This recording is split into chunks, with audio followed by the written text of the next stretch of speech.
Everyone, आज हम लोग देख रहे हैं एम्पियर सर्किटल लॉ। तो एम्पियर सर्किटल लॉ क्या होता है?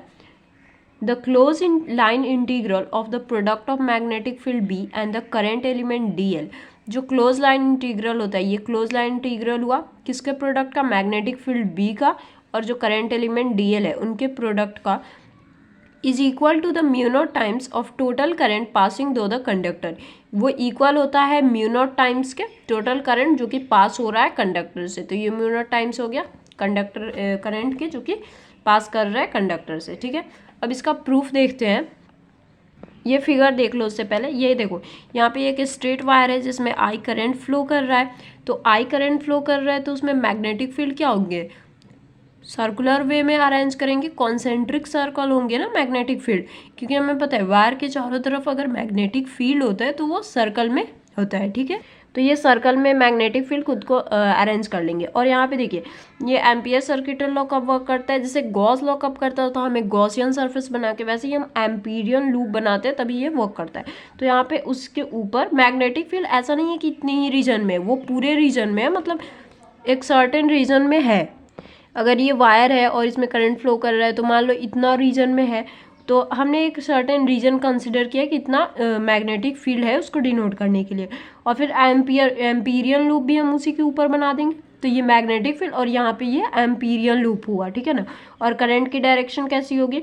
तो ये राइट हैंड थंब रूल से आप निकाल सकते हो। जैसे कि ये जा रहा है, ये समझो ये जा रहा है करंट की डायरेक्शन ये है, तो कर्ल्ड फिंगर ऐसे है। ठीक है, ऐसे।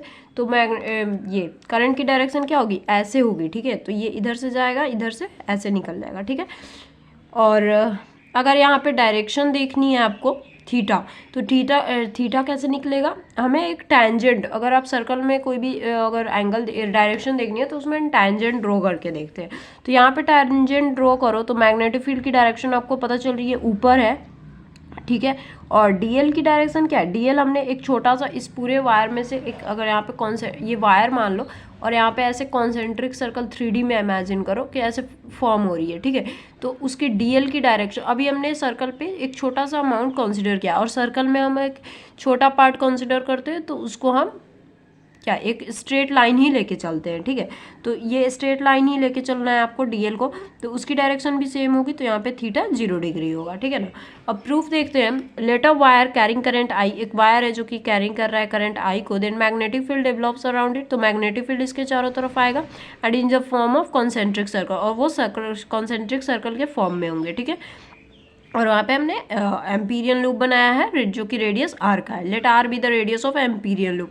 आर जो होगा वो रेडियस होगा एम्पीरियन लूप का, और ये आर ही रेडियस होगा मैग्नेटिक फील्ड का भी, क्योंकि वो उसके ऊपर ही हम बनाए हैं। ठीक है, तो प्रूफ देखिए। Net magnetic field due to loop, जो मैग्नेटिक फील्ड होगा लूप में वो कितना होगा? B D L, close integral B D L था।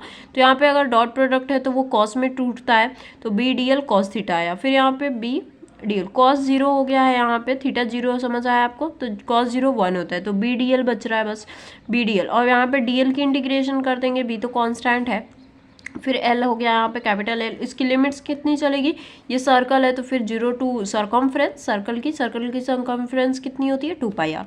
बी डी एल यहाँ पे 2 पाई आर माइनस 0 रख दिया, upper limit minus lower limit, B 2 pi R. इसको फर्स्ट मान लो। अब यहाँ पे देखो magnetic field near the centre of wire, इसमें हमने पढ़ा था बायो सावर्ट लॉ से, तो ये आया था B is equals to 2 mu not by I, 2 mu not I by 4 pi R. ठीक है, और अगर नहीं पता है तो ये फॉर्मूला याद रख लो। Magnetic field near the centre of wire का ये होता है 2 mu not I by 4 pi are.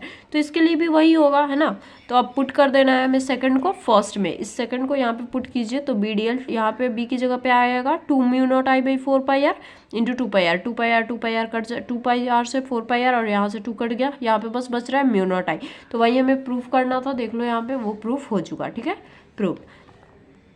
और अगर एक B D L mu not I है तो यहाँ पे डी एल को सिर्फ एल भी लिख सकते हो, mu not I, B equals to mu not I by L, और यहाँ से बी निकल जाएगा म्यू नॉट आई, और एल यहाँ पे 2 पाई आर हो गया। तो ये ऐसे भी कर सकते हो, बट ये आपको करना है। ठीक है, तो आई होप आपको समझ आई होगी ये एम्पियर सर्किटल लॉ। से नेक्स्ट वीडियो में मिलते हैं। Bye guys.